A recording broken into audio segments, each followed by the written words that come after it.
ojete orengo mobe abantu bakaria bakamya kunyagitari bakareka cyabo kwenda kuirwali nande moto arero torie anto ari nyagitari ntubwati byazo uje nyagitari etole bose enjare eto nyarete mukumambo rieto kunyise kinde cyakonyi mtu anya gokonyuga rero tokonyi ndio ya kwetu hapa nyama.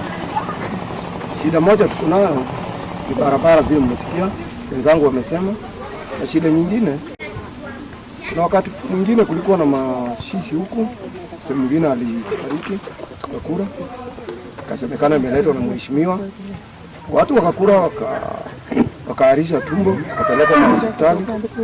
Hapo sasa tunaomba hiyo nyingine ambao wanasema wanailete isikuwe imeexpire alafu walete ndipo watu wakule. Na mnaona uchumi mahali umefika.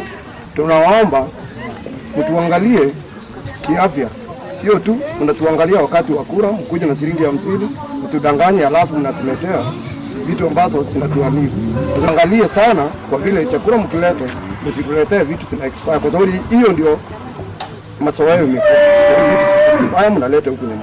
Asante. Na shida tunayo tena kubwa ni ya barabara.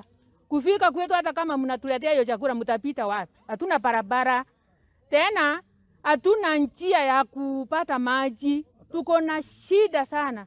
Mtusaidie wakubwa yetu, muko kwa viti. Mtusaidie, muangalie mbele, mtusaidie. Tu sasa sisi hata tunalia, sisi ni binadamu wadogo. Sasa tunalilia nyinyi bila mnakuwa wakubwa yetu, mtusaidie, sababu sasa mtu akiwa mgonjwa inashindikana kupeleka hospitali. Ndira cia nyambe kiuke kunya mondo njeri tangani ngo sabe serikali enkonye umwana naro akora matembo konyaga igosomara ng'eti esukuru umwana akora matembo ariko gende tago so mwarimu agende kweriru otini mboke njira otiri mukonyora abantu bamuitangira kuruma mbizaku na mbi baka saa 5 mbale mario mwana ibo besana ngetimbu ati bese njiro mubora ka timbu ati kende gionse